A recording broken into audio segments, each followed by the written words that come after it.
यदि आप share market में 1 लाख से 1 करोड़ तक पहुंचना चाहते हैं तो आपको जापानी तकनीक आजमानी पड़ेगी कि छोटी छोटी स्टेप करके शुरुआत करो। मार्केट में 1% बहुत वैल्यू रखता है।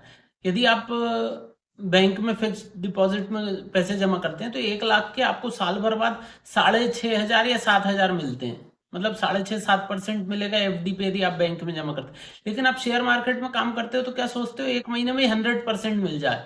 यदि 1 लाख लगाए तो अगले महीने 2 लाख हो जाए। लेकिन ऐसा सोच के करता है उसके 1 लाख खत्म हो जाते हैं और फिर वो बोलता है मार्केट में कुछ नहीं मिला। तो 1 लाख लगा रहे तो आप ये सोचो 1% रोज कमाना है। अब आपको 1 लाख के 2 लाख करने में यदि आपने 1% ही प्रॉफिट करते तो ऐसे 100 ट्रेड लेना पड़ेगा जब आपके 1 लाख के 2 हो जाएंगे। अब 2 लाख से आप ट्रेड कर रहे हैं तो आपको 1% अभी भी 1 ही% कमाना है। लेकिन अब 2 लाख का 1% होता है 2,000। अब आपको 1 लाख कमाने के लिए सिर्फ 50 ट्रेड लेने पड़ेंगे। 50 ट्रेड के बाद आप 1 लाख रुपए कमा लोगे।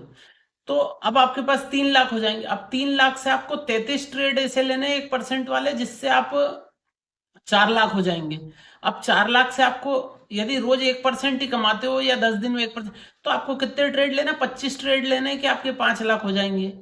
अब जब 5 लाख हो गए तो आपको कितने ट्रेड लेना है, 20 ट्रेड लेना है जब आप 1 लाख कमा लोगे। जब ऐसे आपकी कैपिटल बढ़ती जाती है और आप सिर्फ 1% वाले ट्रेड करते हो, रोज नहीं होगा। जब आपके पास, क्योंकि 1 लाख से 1,000 कमाने में रिस्क नहीं लगती है तो कर लेते हैं। लेकिन जब 5 लाख हो जाते हैं और 5,000 रोज कमाना है तो मुश्किल होता है। वो कई दिन में ट्रेड होगा लेकिन सिर्फ अब आपको 20 ट्रेड लेना है 1 लाख के लिए।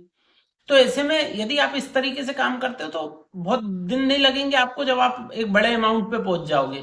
तो इसलिए यदि शेयर मार्केट में काम करते हैं तो परसेंटेज वाइज देखना चाहिए कि मैं कितना अमाउंट लगा रहा हूँ, इसका कितना परसेंट कमाना है। सबसे पहले 1% पे ही ध्यान दो। उससे बड़ा ट्रेड लेने की कोशिश मत करो, क्योंकि कई शेयर होंगे आपने 500 रुपए का खरीदा, वो 550 होता है। तो आपको 500 रुपए वाले शेयर पे यदि 1% कमाना है तो सिर्फ 5 रुपए कमाना है।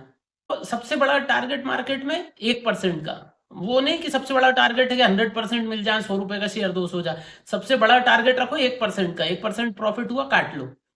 और अभी तो पिछले 1 साल से तो ये मार्केट का ट्रेंड चेंज हो गया। जहां रहते हैं शेयर वहीं है। बहुत कम ऐसा हो रहा है कि 1-1, 2-2% भी प्रॉफिट मिले। तो अभी तो मार्केट यही कहता है कि 1-2% के प्रॉफिट पे काट लेना बहुत अच्छा सौदा कहलाएगा।